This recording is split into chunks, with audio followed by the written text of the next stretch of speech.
Alright, I think we're getting ready. Hello everyone, Magnum here. Welcome back to Darkstone. This is going to be a bit of a bonus episode because I am showing you quite a few things you can do to get a huge advantage once you actually have a character that is grinded up.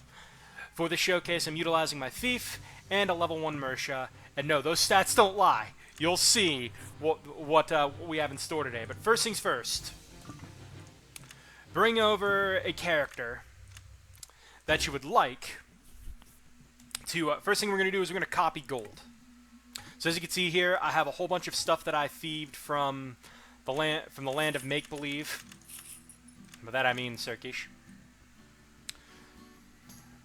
So first thing we're going to do, we're going to drop all this stuff after repairing it. I probably should make a save for where it's already repaired, but who cares. Now we take our next character. We're going to pick it all up. And by pick it all up, I mean, pretty god, I can actually fit all this crap into my inventory so that I don't have to worry about anything else like that. Now we're going to go ahead and we're going to sell it all. Wee money! Go ahead and bank it, do whatever you need to do. And now, that saves that character in the character.lpl file that is on the... Your game looks at that for your characters. But now that we've sold all that stuff, let's go to a save that we've made. Where is it? 8:50 in the morning. But now I can go, and you see all these items that I have here still? I'm going to go ahead and hit the export function. I finally figured out what this is for. So, when you hit export, that actually writes your characters... that actually writes the character in that save file to the character.lpl file. Assuming that it can actually read said character.lpl file. But now, as you can see, I have my items again. I don't have the Elixir of Youth that was there, because it only copies items that were in your inventory at the time of doing this stuff. But rest assured, now that I actually have these items again, I could go and sell them and do all of that, what have you, and just keep making money. So, that's awesome.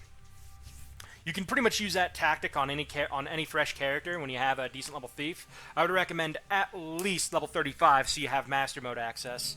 By that time you'll also have invisibility, haste, night vision, whatever have you, the tools you need and the tools you'll want to be able to do it safely and effectively. Anyways, let's go on to number 2 here. Take a character that has all your modes unlocked, and take a level 1 character, or a character that's of a lower level. Put your high character in slot 1, your low character in slot 2. Remove high character, keep that character there.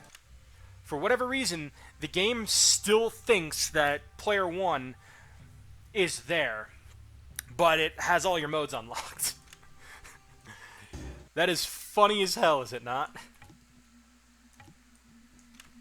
Now, I went and did a little bit of prep with this character beforehand with a failed recording, or not really a failed recording, but I wanted to make this shorter and sweeter. So we're going to hit a new save here. And with these things intact, I'm going to hit up my Zerker spell, have healing at the ready.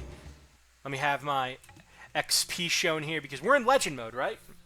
So you're thinking, okay, it's going to be a long slog like if we're level 1 and trying to kill stuff. My problem is I got to oh, God! No! I don't want that many! Not that many! God! That's the problem with this particular... If you get mobbed, you're done for. So I'm gonna just... There we go. One character, update save, watch this.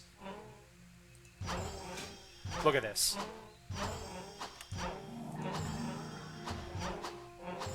Look at that. I'm just bashing him on the head with a stick, and now I'm already level 25. That was one enemy. Took a bit of damage there. There we go, enemy number 2. Man, I can't hit jack. Enemy number 2. Okay, good, we didn't pull the goblin. But yeah, look at that. Level 30. I'm gonna freeze there, update my save, and we're gonna head back. So yeah, enemies give what appear to be a fixed amount of XP, not so much a scaling one. So I could take this opportunity right now and go and get all the tricks of the trade. Level 6 learning, level 6 master of arms, level 6 communion, level 6 prayer, all that good stuff. And now I can go out back into the world and do it again. Now with slightly higher XP rates.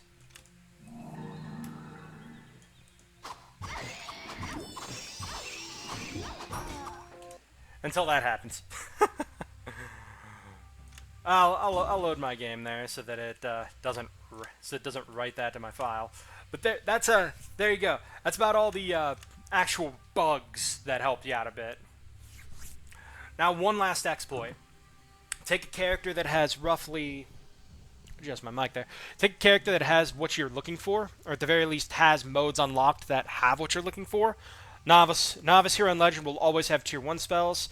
Expert will have Tier 3 spells and some decent gear enchants. Master will have better gear enchants, Tier 4 spells, and elixirs in stock starting there. Hero and Legend will also have elixirs in stock. But take take a character that has whatever you're looking for, throw it into, well, the mode of choice, and just browse around. You never know if you'll find something that you want. Let's say I want those. Exit the game.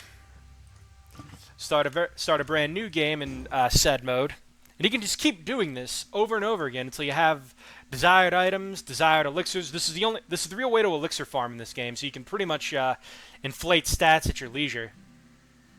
At 83 to life ring, that's pretty good. Do I actually have a? Okay, good. But yeah, that is what you can do there. In order to give you pretty much max stats or just really good gear. If you have quote-unquote alt characters that you're looking for really nice gear for, this is a great way to start. And of course, if you have a thief, you can go to Land of Surkish, do a bunch of thieving, hot swap those items, and then of course re-export this character from prior so that you can, I'll do it again. So there you have it. That's all the exploits, all of the good bad bugs that this game particularly has. So you can go out and pretty much make whatever ultimate characters you want with a bit of time and patience. And if the item and gold generation dupes just don't do it for you, there are more natural ways of going out and making your money. Particularly use your thief. Just go ahead and thieve whatever items you want, twink them over, and just walk back there and do it again. No big deal. Or you can go ahead on this particular game, game, hit Journey of Uma, and there's a house in the first dungeon. Let me show you real quick. There's a house in the first area that you can go to that has a whole bunch of pretty interesting things, to say the least. One quick walk there, no skin off my back. This house right here, if you haven't learned it from this pedestal, you'll always get a magic door book there that sells for 18,000. And then you get a scaling amount of gold in each of these, depending on the mode you're actually playing on. So early on, it's not going to be worth much, but you can still get a decent amount. When you hit Master and higher, the gold for each of those stacks will scale to roughly 10,000 a pop. And you can make about 60 to 70, potentially even 80,000 at max there. That's about all I got for this. The PS1 also has ways that you can make money. I can go over those briefly before I sign off. In that you can duplicate a mace, take the base mace. I can show you on camera, I guess. I won't be able to show you on camera because I don't have my emulator loaded, but I can kind of show you. It's not even in the stock. Sad. Let's try that again. Maybe it spawns an expert. There's a mace that shows up. There it is. So this particular 20-bit mace, you buy it for 3,000 in the PS1 version. Due to absolutely crap coding, though, and a bit of programming side, when you go to sell this back in the PS1 version, right here it works as intended. Like, you go to sell it back, it's only going to sell for that much. When you go to sell it back in the PS1 version, it'll end up selling for quite a bit more. It'll sell for 400 more than the actual buying price, which is ludicrous. Because that means you can have infinite money on any character you want. It just takes a lot of mashing the X button and potential carpal tunnel. Excuse me, that was my breakfast. Ooh, fear. Sorry, I got distracted. But you can just do that with any character you want. Another thing you can do, unlike the PC version, the PS1 stock will always restock upon exiting the shop. Because the game never really intended for you to buy more than one elixir of whatever. But you can buy 20 items. You can fill up your inventory with about 20 items or so. So when you go to buy an item in the shop proper, it'll actually drop to the floor. And you can repeat this ad nauseum for however many elixirs and everything you want. Save a few bit of coins so that you can go out and get those maces to refill your stock. And you can just artificially inflate your stats that way. That's what I used to play Legend Mode on the PS1 version of Darkstone. And those two bugs are literally the only good bad bugs we got for that version. The way of just buying elixirs and whatever item have you in bulk, as well as a bunch of other things. Ugh. Make sure you always keep those 19 or so maces on you as well, so that you can just constantly be able to just, purchase a whole bunch of stuff. Anyways, that's going to do it for this glitch showcase. Glitch, bug abuse, whatever have you, showcase of Darkstone. This game is really cheap on Steam. Be careful running it on modern machinery because I've heard there's a bunch of problems. Glitchy music, glitchy graphics. In order to run this on Steam, run this with a minus 32-bit windowed. And if you need to sort bits, go visit. There's a few sources out there that have fixes for this absolutely old game. There's a bug I'm going through right now where I have to launch this game twice. I have to run the game, kill the exe that keeps the DLL file in place, and then I run it again, and then boom, it runs. And even then, sometimes it won't run. It'll kill itself, on which point I just restart my machine, and it comes back up and runs pretty decently for the most part. Anyways, that's going to do it for this particular showcase. This is Ragnar signing off. You guys have a great night. Thank you for watching, and take care. Later.